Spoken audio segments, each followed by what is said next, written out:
cloud. All right. So now you're being recorded. So whatever you say, you can be responsible. Right. You can hold it against me.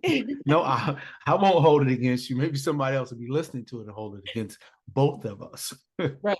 No, we don't want that. But Mm. so no, today's going good. I just got back from the Principal's Awards breakfast at Evan's school. So he was one of 136 students that were that got straight A's Okay. throughout the whole year. Very good. So I Very was like, good. oh, we were writing down the stats for you, Nate. It was like, okay, 136 students out of 745 or 46 students in the school. So they were like, he's a part of that top 18% or whatever in the Okay. school. But Very and it good. was You're funny. writing down you're writing down the stats for me, huh? All Well, right. not for you, but you in mind, you know. I got it. I appreciate it. I appreciate it. Good deal. No, Because it means you're rubbing off on me. That's all. That's all. well, that is what family should do. At least good family. Yes, Right, right, right. as you have rubbed off on me. Yes, excellent. Good, good.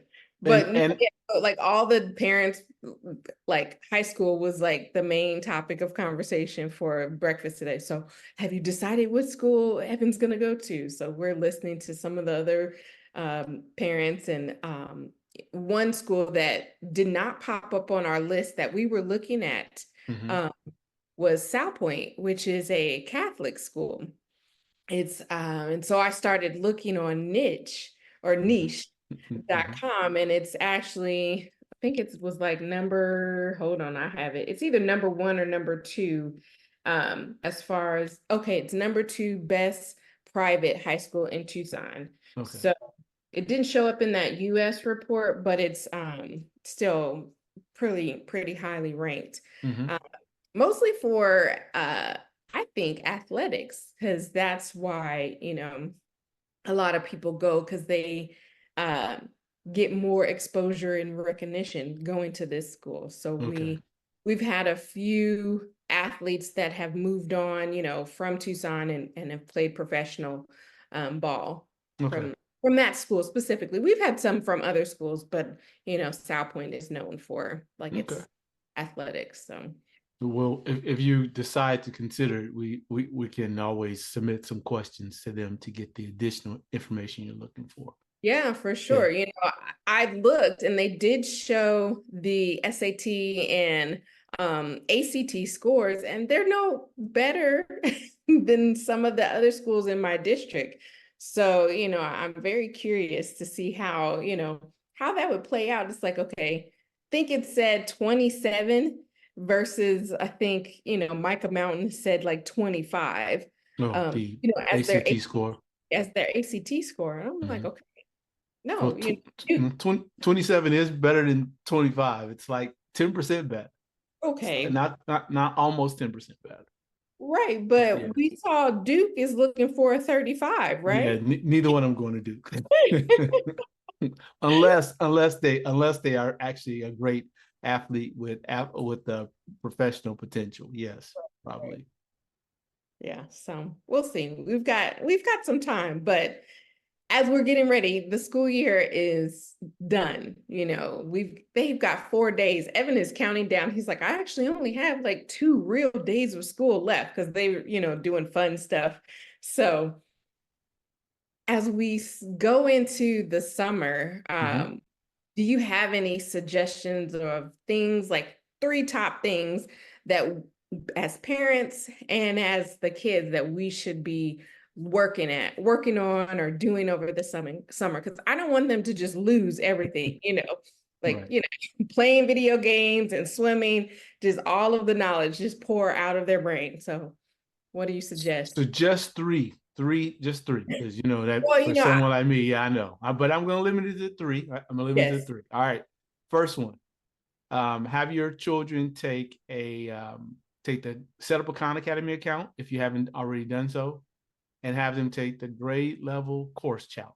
So if your child is I'm not gonna pick on your kids. If your child's a fourth grader, just finished the fourth grade or just finished the seventh grade. Wink. Um, have them go on Khan Academy and take the grade level course challenge. And why do you want to do this? Because the grades that Evan received, as an example, all A's, we don't know how to extrapolate them, or what the meaning of those grades are in terms of whether or not he's mastered seventh grade math, whatever seventh grade math will be. So to make sure that he has actually mastered seventh grade math, let's take the grade level course challenge, which will Okay. then cover all of the aspects of seventh grade math. Because in many cases, and you and I have probably talked about this before, most schools don't cover all of the material that would make one a master the material. If they cover 50% and you get an A, well, you just got an A over 50%. And so if you imagine that you had a cup and you needed to have a 1 cup full and you only had a half a cup, well, the half cup would be nice, but if the goal was the full cup, half is missing. So let's just make sure that there's nothing missing. So that would be the first thing. Take the Khan Academy grade Okay. level course challenge. Yeah, and we can do that. We have Khan Academy accounts, so I can have Yeah. them do. That's not a problem. And it is adaptive, so that if he or she have mastered something, then they'll go on to the other thing.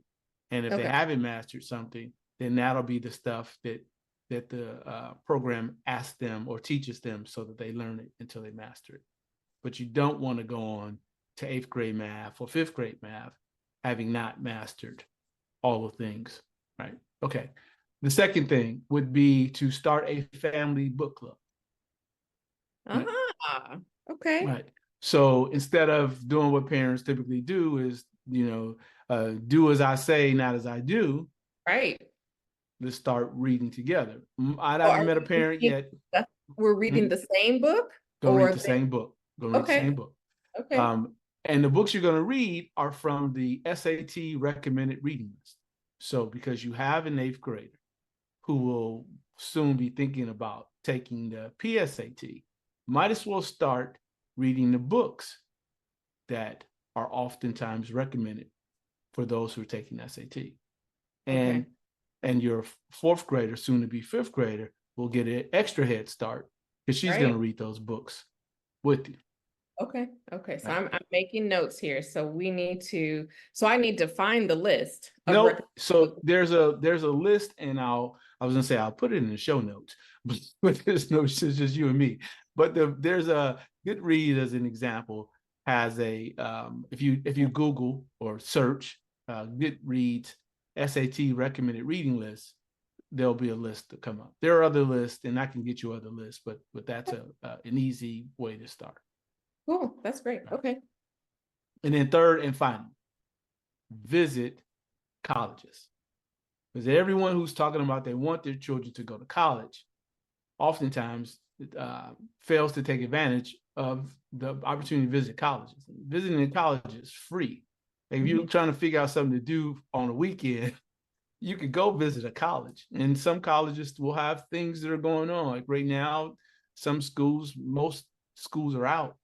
Great schools are out, but like college baseball and softball programs may still be playing. So you could visit one weekend and make a visit of that. Sadly, most college athletes don't leave college, so there might be some programs available, but most of the students are gone.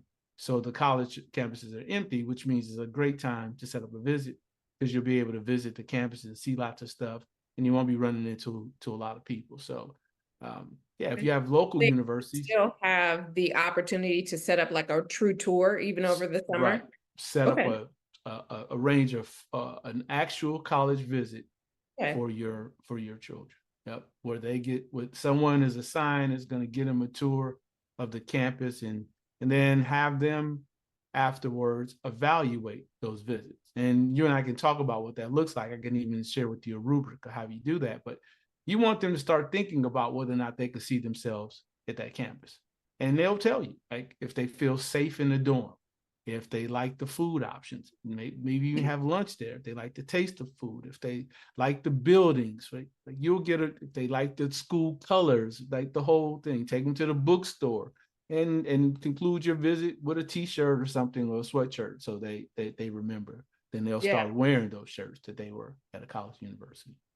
No, I like all of that. That's all very simple, very easy things that Yes. we can do. And it's not Yes. something they have to do every day. We can start the summer off with doing the Khan Academy test. And then, Yep. there's areas that they need to work on.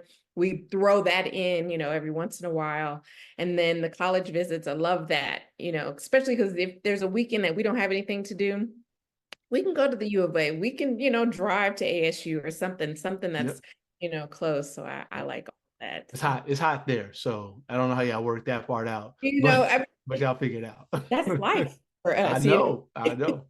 I It's know. So yeah, whatever schools are nearby, yeah, go ahead and visit them. That's two. So you can do at least two official visits, and they for sure. both can evaluate them and decide for themselves if they could see themselves at those places. And then that would be a fourth thing, so I won't say it. But yeah, so just do those three out We'll because say the list will get longer, and I'll need to go lay down on that couch behind you if I keep talking. it's a fake couch, so you may Yeah. you may not get much rest. Well, I'm fake too. I'm AI. I'm not really here. All right. Well, that's cool. Thanks, Nate. I always enjoy talking to you. I feel like I learned something, from you, whether it's you being sarcastic about something and throwing in a nugget, or we're actually having a conversation about something. You always have something good to share. So I appreciate that. Excellent. The next time we talk, I will wear my sarcastic shirt too. The National Sarcastic Society. Okay. Yeah. Yes. I don't think there's a real organization, but if it was, I would be their founder and president. Kind Oh, of like I'm the probably kind of like the no hair club for men because I have no hair. Follically challenged. That's the politically correct way to say it. You'd be offended. All all right. right. Goodbye. So we're good. All right. Okay. Until next time. Okay. Peace.